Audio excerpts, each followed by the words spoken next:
Thank God there's two of us here. It's all about Dick. Might as well hear it now. So I guess it's right up pretty close to 6 hour we live. Good. Yeah. Hey, Facebook land. Hey, Zoom land. Thank you guys for coming and listening today. And I'd like to typically start with a little bit of an icebreaker because something really funny happened to me on the way here from Orange County, California to Gig Harbor. Yes. Yeah, we're really in Gig. So my friend and I, Dana, were traveling together and we go through the TSA line.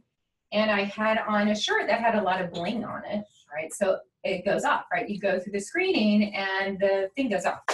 So I walk in and just, walk through, they say, please come stand aside, whatever. And I said, okay, yeah, sure, no problem. She's like, okay, well, I have to pat you down.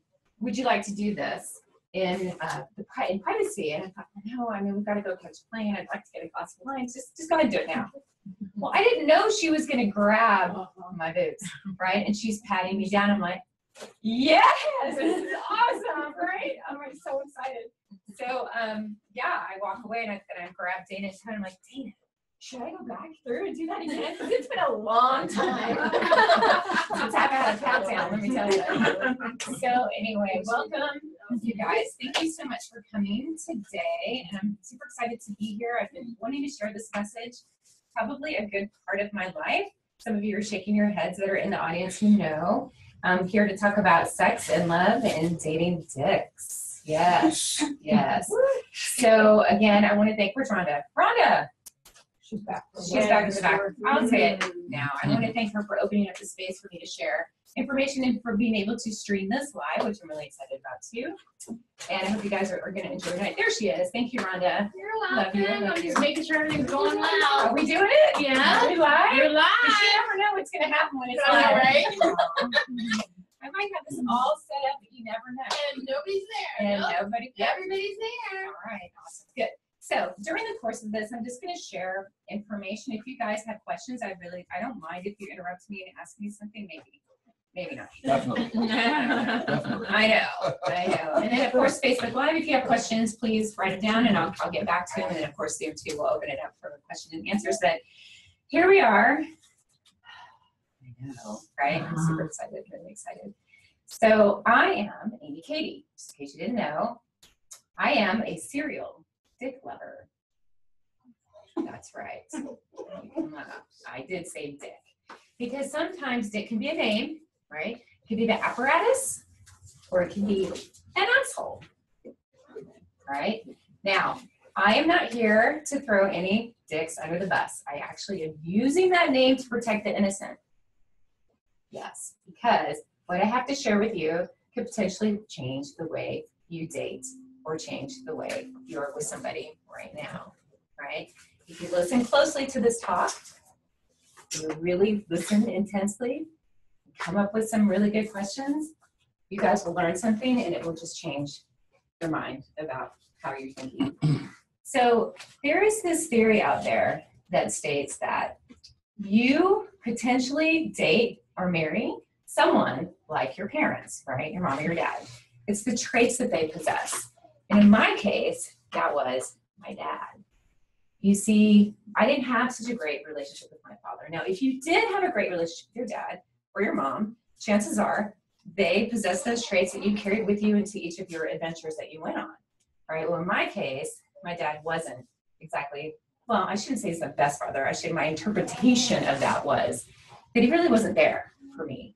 So what happened was this theory kind of came true for me, right? Because I dated dicks, I married a dick, I divorced a dick, and then I kept going and dating more and more and more and more dicks, right? To the point where it's like, okay, enough already. Up until this point, right? It all came to a head, no pun intended, with this current dick relationship that I had.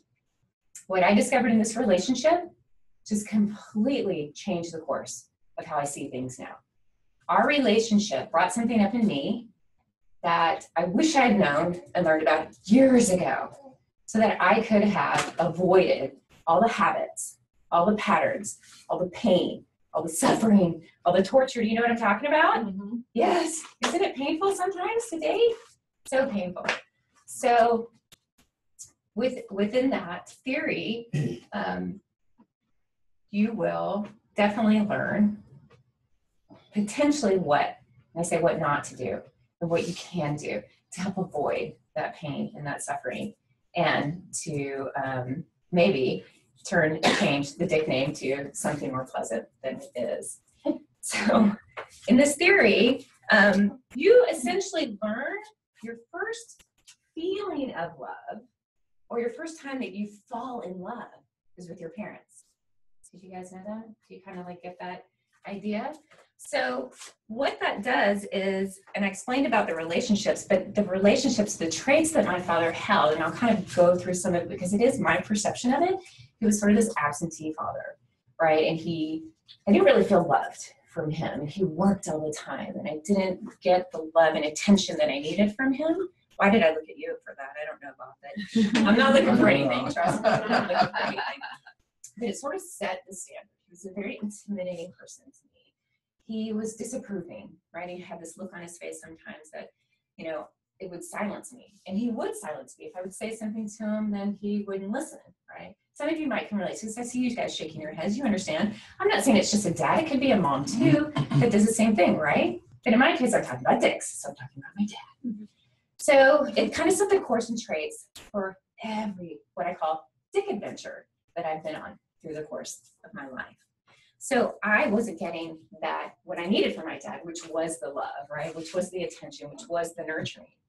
And so what happened with all of that is that I got attention somewhere else. And I figured out how to do that via sex, right? Here I am talking about sex, and you're wondering, what the heck? How does that correlate between your father and sex? Well, I'll tell you what happened. When I was 7 years old, I was molested. My best friend, I would go over to her house, and her brother would take me into his room and do the deed, right? And, as horrific as that sounds, and I'm 7-year-old, and I'm not really understanding what's going on at this time. When I go home and I tell my parents about it, they don't listen, right? They don't believe me. They're not really going to do anything about this. So as you can imagine, as a 7-year-old, I'm sitting there going, what am I supposed to do? I don't really understand. I know that this doesn't feel right. I know this isn't right. It feels wrong. But my parents aren't doing anything about this, right? So guess what I do? I go back, right? Nobody's doing anything. My best friend invites me over again and again, and the same act happens. And the difference is here is I was getting the attention from this person. But this attention actually was because he invited friends and his brothers to watch the act.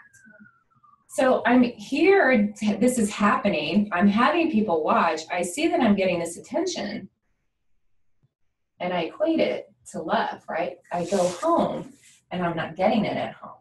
But I realized as I got older that it was a way that I could be in control and feel that love, right? Love, sex, that's what it was. That's all it was, honestly.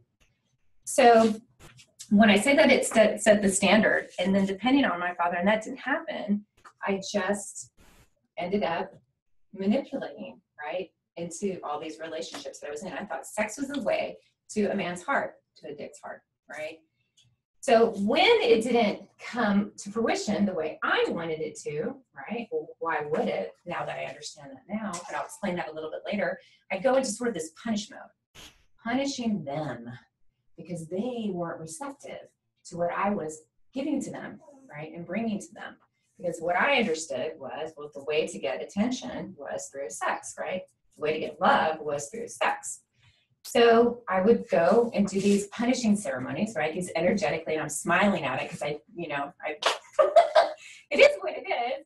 I would do these energetic punishing things and have these like FU ceremonies to these guys. And I'd go running around dancing and saying all these things to these dudes, and they didn't know I was doing this, right? So I'm in my house having this FU fuck fest ceremony, right, jumping around and going crazy. But who is it really punishing? They don't know I'm doing that, right? It's me. I'm punishing myself. I'm pulling in all this negative energy, not really understanding why. Why is this happening, right? So what do? what in the world do? You stop doing that. You stop punishing. And then you try to figure out what's happening. I think one of the things that came to me recently was with all this punishing and negative behavior, my father kind of gave me my identity, right? I was defined by them, my parents, right? And I'm not saying that they're wrong in this. I have to understand that there's more to it than that. In my mind, I'm thinking they're the problem. They're the ones that are making me feel this way. They're doing all these things. I'm the victim in here, right? I'm the one that was molested. I'm the one that's not having successful relationships. I'm beating myself up, and I'm having these punishing ceremonies for these dudes, right? When really it's more punishing for me. Somebody asked me one time, who are you, right? Who are you? And I didn't know, right? Well, I was kind of embarrassed to say who I was. I was sort of this person that's this mealy mouse locked in a cage, and I don't really have a voice because when I do speak up, I get shut down. And these guys are not receptive to me and what I have to offer and my sex, so to speak. So who am I exactly? Well, what happened with that, as I kind of worked through some of this pain and suffering, I would come upon tons of images. And these images were of lions. Some of you have heard this before, but it's so impactful. I see these lions everywhere, right? I'm in hot yoga and I look down on my mat in the sweat. There's an image of a lion, and then on the mirror is a what do you call it? Steam of some sort of a lion. And I go see pictures on Facebook, and friends would send me pictures because I'm talking about this. What is this? What is this? I was in Starbucks the other day, and the music that they were piping in to the building was the Lion King, right? It's like, what is going on with this? I've got to ask somebody. So I go to therapy, right? Shocker. And I ask this guy, what is this? What is this image of a lion that keeps coming to me? And he said, you know what? I see you as a mouse inside this cage, right? I see you as not the lion that you are. You need to grow into that lion. Step out of that cage and speak your truth. Speak, talk. Stop beating yourself up and doing this. And it's so funny. I came out of there and went, oh my gosh, that's great. I went home. Of course, we go on Facebook because that's what we do these days with social media. And I happen to be in bed, and I go to this Facebook fan page, and it's called Goalcast, Goalcast. If you ever get a chance to go on it, do.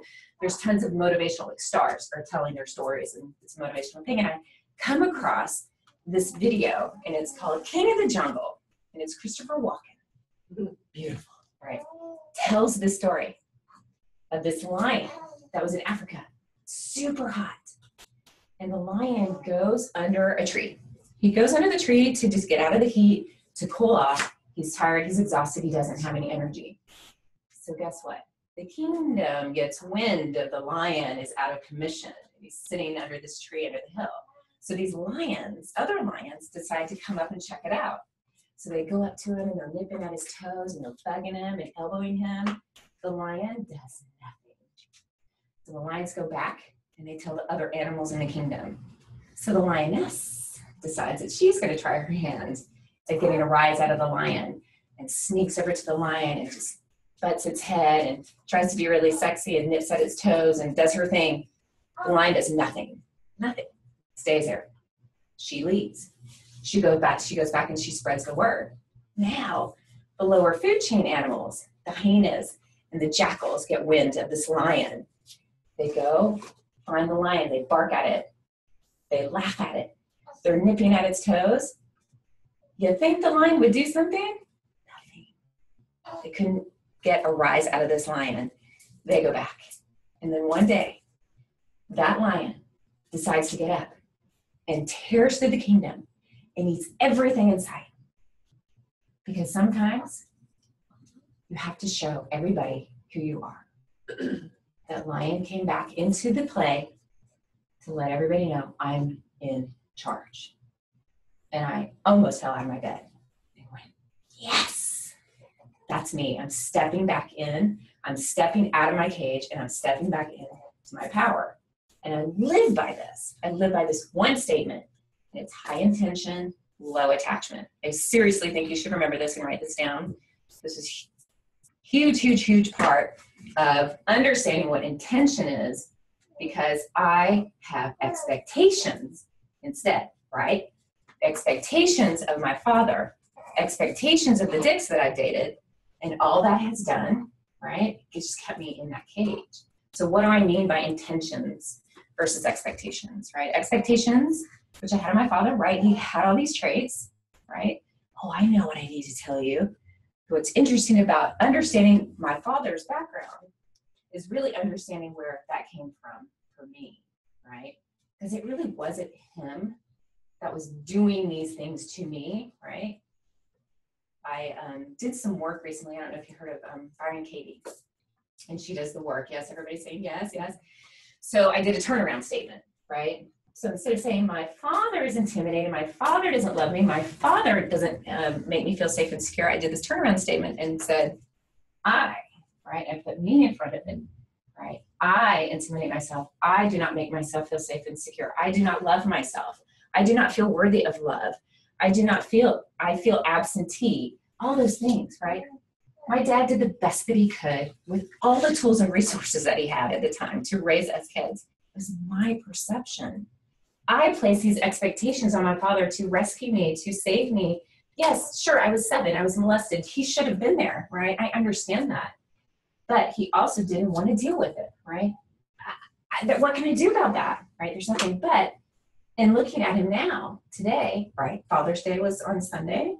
I went in with no expectations of this conversation. I went in with intention. Here we go with intention. Expectations are the probability that something will happen, right? It's ego-driven. It's ego-based. You're placing expectation on other people to do what you want them to do. If you set an intention for someone, you're doing that from a place and space of love. And then you let it go. And whatever happens, happens, right? Yes, yes. Your expectations of someone is why we are constantly being hurt in certain relationships. And in my case, the dicks, right? My expectation is that they would think sex was great and that I would be who I was based off of that. And that's not who I am. That is not who I am. And just recently, this all came together for me. And this is why I'm here sharing this message with you guys. Now, that high intention and low attachment comes into play with a current dick relationship that I was in. And we will call him long distance dick in order to save, right, the innocent here. So going into this relationship, right, I met this guy via a friend of mine. She said, hey, come out to so-and-so place and I want to introduce you to somebody. And at the time, I'm not dating anyone. And I think, yes, this is great. I'm happy to come out. I love meeting people. No expectation, right? No intention, no nothing. I'm just going to go and meet this guy. So we meet at this place called The Basement. And I don't know if you guys have ever heard about it, but it is a place where you get locked into a room and there's clues that you have to find. And then once you find the clues, you can unlock the next door to get into the next space and so forth and so on. And you have 45 seconds to do this, right? So we were like, cool. I'm like, no, really wasn't for me, but I got to meet this dude. So we do this, right? And before we go into this room, I'm asked to put all of my things into a locker. So I go and do that, and I have a key. Well, I'm wearing a dress that does not warrant pockets. So I am holding this key, not knowing what to do with it, right? So the guy that I met comes walking up to me and he said, can I hold your key?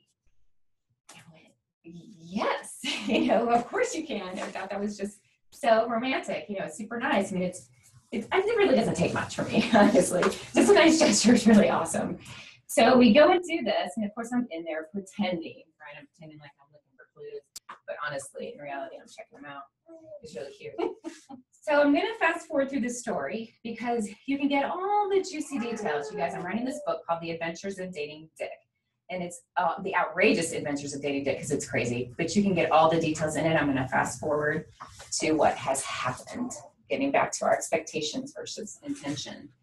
We had this really amazing, torrid love affair. Yes, it was long distance. And yes, it was amazing. And I fell in love like I've never, ever loved before. This was awesome. I would write him love letters. And I even did boudoir pictures that I've never done for anyone before and sent them to him.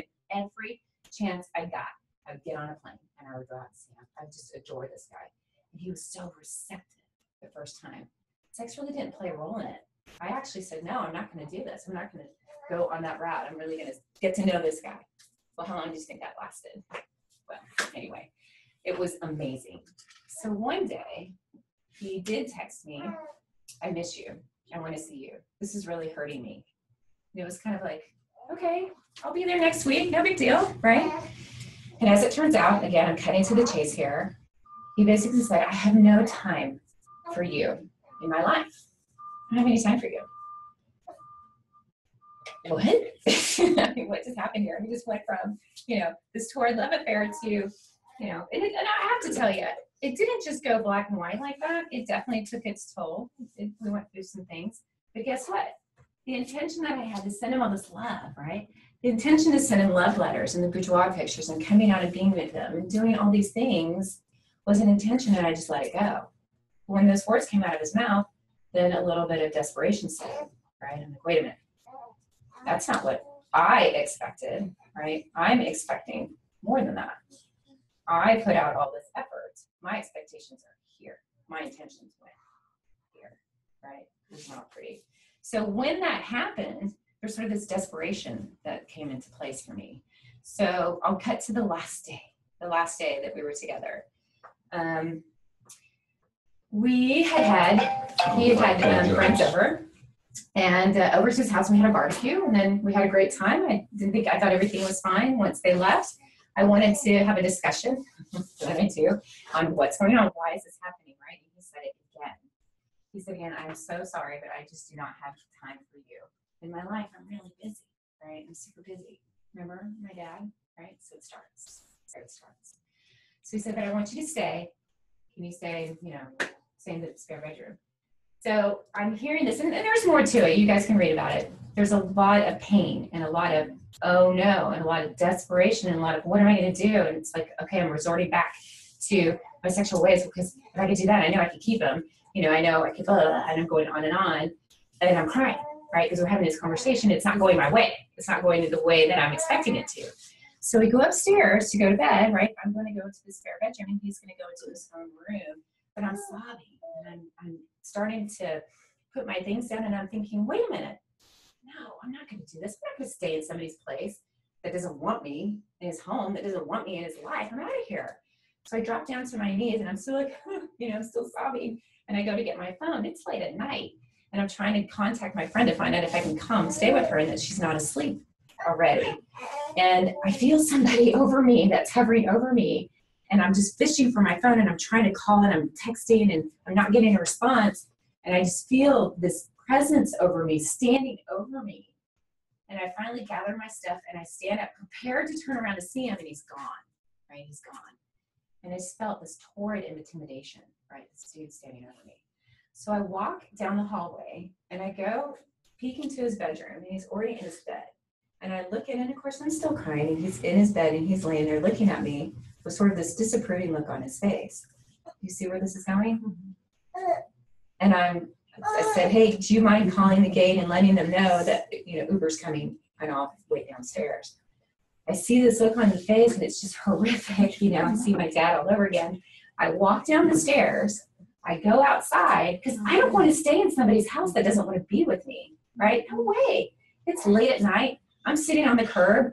I'm waiting for Uber. I'm bawling my eyes out. I'm reaching for Kleenex, right? Because I don't want this Uber guy to be, oh my God. So I'm reaching for the Kleenex. Can't find any. I decided really quick, go back into the house, go into the bathroom, and grab some Kleenex, and then head back out again. I go and I reach for the door. And it's locked. I'm down and out, and I'm blown away that the door is locked. I just walked back, and what do you think was in my head, right? He locked me out. He freaking locked me out of the house. Who does that?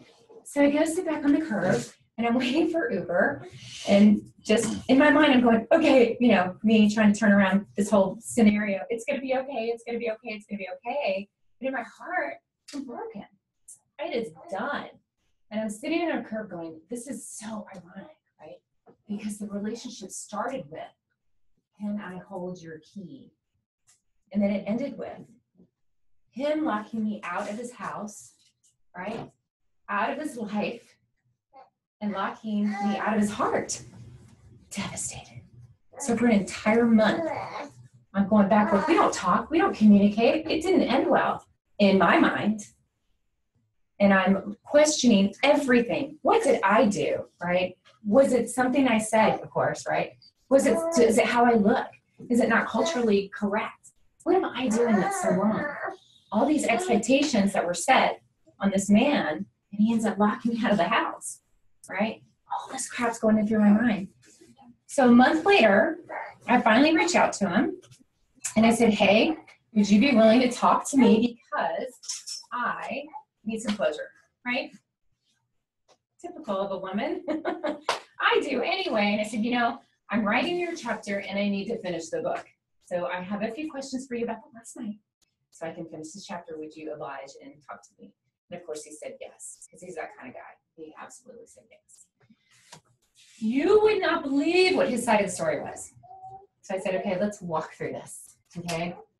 We go upstairs, Frankie said what he had to say, and I'm bawling my eyes out. We go upstairs, and I'm sitting, I'm kneeling on the ground, and he's hovering over me. And I said, what was that about, right? That was so odd to me. He's like, Amy, I was asking you to stay. I wanted you to stay with me so that we could talk about this in the morning. I didn't hear that.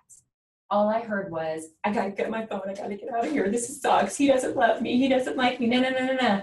So I walk over us, and I walk over to your bedroom, and I take a peek in. And you're just sitting all in your kingdom on your king-size bed just staring at me with a smirk on your face. He said, what are you talking about? That's not it at all. He said, my gosh, Amy, he goes, you were seeing red. I didn't know what to do with you, right? I know I was like, cuckoo at that moment. It's like, yeah, I didn't know what to say to you. Nothing was going to calm you down at that point. That wasn't how I was looking at you, disapproving at all. Then when I go down the stairs and go out the door, right, and I come back and it's locked, I said, what were you thinking? It was like you came down the stairs behind me and you saw me go out the door. It was like a movie. And I could hear the door lock, right? The girl jumps on the curb and she looks back at the door and she sees his silhouette in the window as he walks away, right? He's like, that's not what happened at all. This is what was in my head. He said, I thought you were gone. I looked outside. I didn't see you. I thought we've already got you. Oh, I see. The traits, right? Who's the intimidator in my life, right? Who's the one that's disapproving of me? Who's the one that locks me out? Me, right? And I blamed my dad, right? I'm not blaming him anymore. But you see where this is coming. So my beautiful love and intention that started this relationship, which started off amazing, then ended with expectations and desperation and going back to those ways. Are you guys getting me? Are you with me? Yes. Absolutely. Are you understanding what's happening here? Self-sabotage. Right. So how did I flip this around and change this? After I had this conversation with him, it's like, you know what? It's time for me to start stepping into myself and do this whole love thing and really learn what that love looks like and really what it is. Because I'll tell you what, he was the vehicle for me, regardless of what happened in this relationship. He opened me up to love like I had never loved before. I mean, honestly, I could cry about it because it was so powerful. It was so good. That's what his job was. His role in my life was to be receptive to it, to be reciprocating of it, to have it bounce back. And he gave it back to me too, to a certain extent. But that platform for me, him, actually helped me go, okay, I know what love is now. And I know now how to love myself, right? So that's where we're going with this. This is all the self-love, right? So all that negative behavior that I dealt with my father, right? All the negative behavior that I dealt with every single day, including my marriage and divorce and on and on and on, goes back to me. Me taking responsibility for me, yeah? So how do I do that? Well, I do have a couple of ways to do it, but I want to throw at you this. I heard this from Deepak Chopra. You guys know who he is, hopefully, our meditation guru. He said that we say 65,000 things to ourselves a day, right? 65,000, think about that. No wonder I take a nap every day because I'm so exhausted from talking to myself. 80% of that is negative. right? Have you heard that statistic before? So at the conservative side, we say 50,000 things to ourselves. That's bad. That's negative. So to test that theory, I want to ask you this. How many of you guys, raise a hand or one of those, have you ever walked into the bathroom and looked at yourself in the mirror and said anything positive about yourself? Good. Well, you guys are evolved. Yes. But for the most part, what are you saying? See what's wrong. What's wrong? You see what's wrong, right? Where does that come from? Why do we do this, right? So it goes back to the traits, right? Our parents' traits, that. And then there's this whole thought of the kingdom, right? Let's go back to the lion thing where it's a survival trait, right? It's just animals are used to being eaten and chased after, et cetera, et cetera. So that's where that comes from. But why do we do this? Why do we do this self-sabotaging behavior? So there's a way that we can do this. I've got a cute little acronym that you guys can take with you. And actually Dana, our lovely Dana in the audience, is going to talk about self-love tomorrow as well. We've been working really hard on this, haven't we, girl? Yes. Woo! So MAP, M-A-P, I call it mapping. MAP, M. First one is movement and meditation. Now I talk about that. Movement meaning getting that body moving. Move, do something. I teach Pilates. I've been in fitness all my life and I get it. When I move, when I work out, the endorphins rush. You just feel so good. It doesn't matter what it does for you. It's a healthy thing. You want to keep moving. You want to get everything going, blood flowing, toxins released, all that good stuff. That's going to help with how you feel about yourself. I tell you, every time I work out and I look at myself in the mirror, at that time, I feel really good. If I miss a time to work out and I look at my mirror in the mirror, I'm not necessarily saying the best thing about myself. Meditation is another great thing to do. There's all kinds of resources for meditation, but you can also do movement meditation, right? Yoga. Meditation brings up stuff. It stills your mind, but it can bring up some of that negative stuff that you can learn how to deal with. I do meditation almost every day. I move almost every day, something to make myself feel worthy and feel love and loving myself. That part of it is good. Now, A is kind of a long one. I like it. A is for affirmations, right? Ascension. I'll talk to you about that in a little bit. And awareness. Those are my 3 favorite A's. So we'll start with the first one, affirmation. Can you say something positive about yourself and really mean it? Really? Can you? Yes? Kinda? I see some, maybe? Yeah, affirmations, positive affirmations. What I challenge you to do is every negative word or phrase or thought that you have about yourself, you say 10 positive things about yourself. That's okay. Don't worry about it. You're fine. Thank you guys for coming. Thank you for I'm almost doing saying you this. can watch the end of it later. I was like, what's the name about the rest of it? But you're fabulous. You are Thank fine. so Don't even worry about it. much. You are so welcome. Yes, yes. So an online question that says, I can sort of relate to this. Could you elaborate on how we can work on lowering our expectations and how to have intentions instead? Yes, yes, I can. Yes. Can I circle back to that? Will you remember that? Yes. I just want to finish the mapping and then we'll get to the questions. Yeah, so the affirmation part is saying positive things to yourself. The ascension, which I feel is really important too. Ascension meaning, can you rise above, but not be better than anyone else, but not be worse than anyone else. So that you pull in alignment with your intention, right? Intention is not ego-based, it comes from love.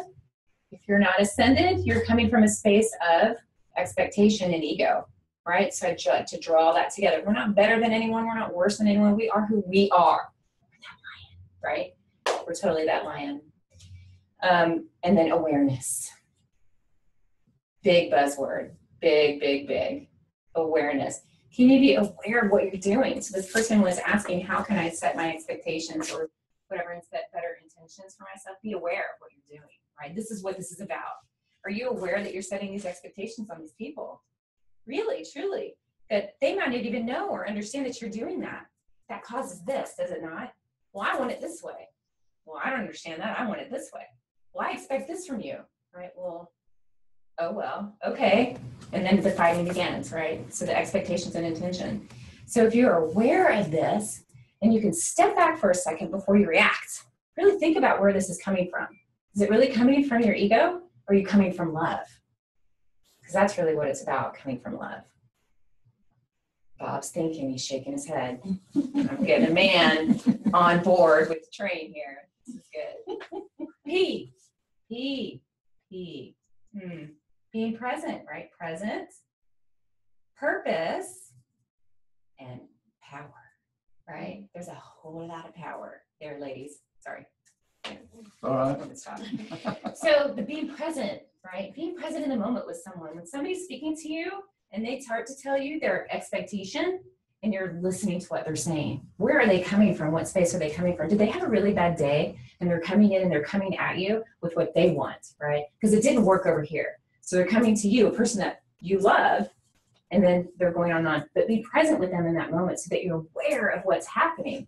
Or you be aware of me, or you be aware of what's happening with me, right? So being present is super helpful. You can talk about that a little bit more. Present, purpose, right? What is my purpose? When you get into a relationship in the situation that I did with Dick, my purpose was ego, right? I wasn't getting what I was not getting what I needed from my father, so I figured I could get it from the Dicks, right? And they're really not Dicks. They're not. They're amazing guys. But it didn't serve me at all. My purpose was to have sex, and that would bring him in. That's not a great thing to do. Now my purpose is to send love.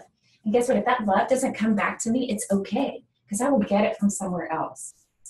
Can you step in to your own power in yourself, right? Can you step into a relationship? And if it doesn't work out, be okay with that, right?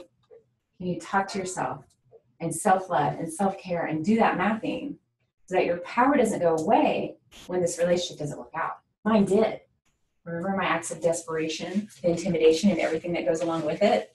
It's devastating, right? I felt like that little kid again that was getting molested, right? I didn't have the support and security and the safety from my father. It's not about them. It's me. It's going back to me, taking care of myself and self-love. So let's recap, right? Our theory, right? The theory. Take a look back. I'm not saying this is the instance for everybody, but it is helpful to see that when you were first in love and feeling those feelings of love and those traits that your parents possess may trickle down into what you attract in relationships. You guys are thinking hard. I'm loving it. Thank you for that. Good. It's very exciting for me. Can you be that lion, right? Can you step out of your cage? Everybody, I don't care, male, female, whoever you are, young and old. Can you stop being in that cage and step out and speak? Speak your truth. Speak what you want. Not from a place of expectation and ego, but send it with love and intention. It will come somewhere else, right? High intention, low attachment. Don't be attached to the outcome. Send it to the universe. Send it to God. Send it to Buddha, whatever you believe in. Set the intention and then send it out. And just let it go. Be present. Be aware. Because if you think about the past, you're going to sit in fear. If you think about the present, you're full of anxiety. But if you're in the present moment, it's a beautiful place to be. It is joyful. It is happy. It is the lion, right? It's the lion. So let me leave you with this. I'm going to ask you a question. Will the real Dick please stand up? That's right. Ladies, everybody stand up in the room, please. Because guess what? Stand up. You are the Dicks. You guys are being assholes to yourself. Stop it, right? Stop saying these horrible things. Love yourself. Because what's it going to hurt to love yourself? No one, right? Don't punish yourselves anymore. Don't be a dick. Take care of yourself. Self-love. So here's what I have to say. Forgive yourself. Forgive others. Let's forgive. Let's heal. And let's love. Yes? Yes. Let's do that.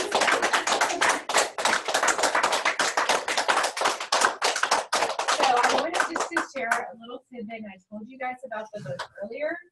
I want you to know about this because it is a hilariously raw and funny amount of adventures. There's 20 chapters so far. There could be more. I don't know. I'm kind of like, who knows what's going to happen. But it's definitely comes from a space of healing, you guys. So it's situations that you may understand. I'm sitting here looking at you guys, you all understand what we go through between relationships and have these relationships, right?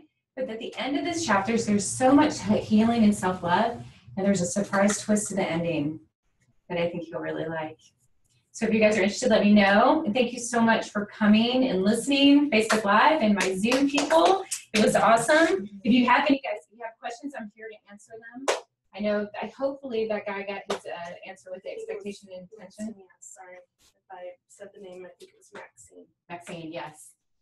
Okay, hi Maxine. So yes, I think I answered it, did I not? Yes. Hopefully she said yes. Is there any questions from anybody? Anything, anybody, anything? Are you guys ready to love yourself?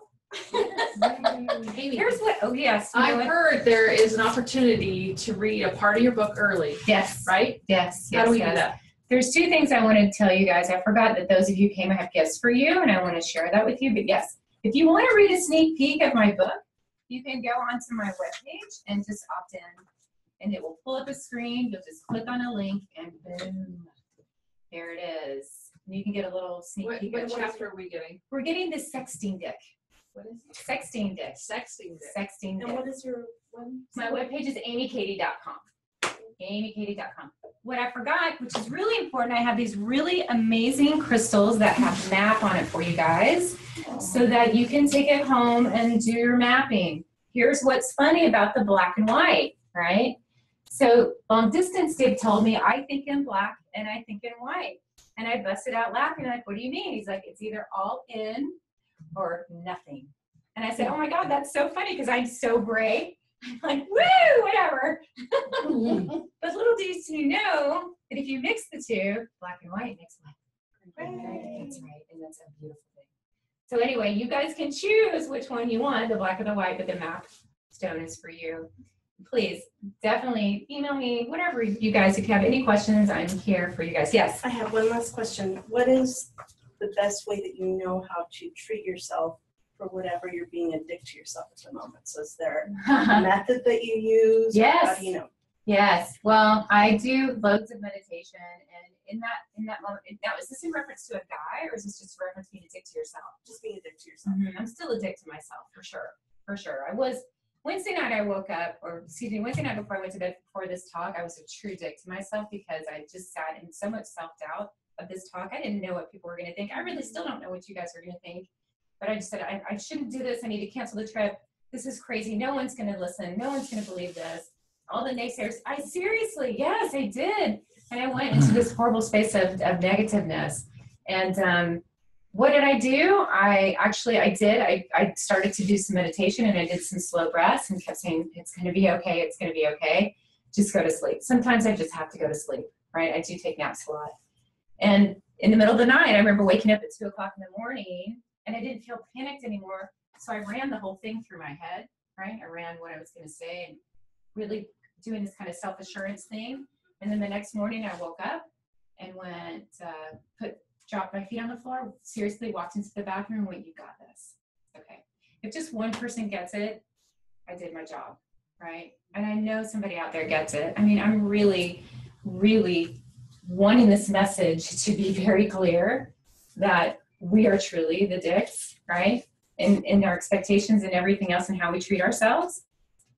And there's so much love. I mean, that month that I didn't talk to long distance dick, to me, was wasted time in love and sending him love, right? Now, you know, everything happens for naught, but that's my take on it, right? I wasted that time and energy talking negatively to myself. What did I do, right? It just wasn't pretty. So now, instead, what I do is I just gotta take a breath. I'm aware. This is what's happening. I own it. And then I'll then try to do things, my tools in my back pocket, my mapping, of course. Yoga is my go-to. Yoga is, and I do Pilates too, but yoga is, because I see lions when I go to yoga. I'm going to yoga as much as possible to remind me to stay roaring. Yeah. Does that help? I'm going to your yoga. Come to my yoga. Come to my yoga. We're going to see some lions. Are there any other questions from Zoom? Nothing? Do you guys have any questions about anything? Did it resonate with you guys? Were you good? Yeah? Are you feeling love? Are you feeling in love with yourself a little bit more? Got some work to do? Always. Yeah. Tomorrow, Dana's doing her talk also on self-love. So you should come back because her story is brilliant. And yeah, and you'll learn more. We'll learn more on self-love too. Okay, I think that's it. Are we going to drink some drinks?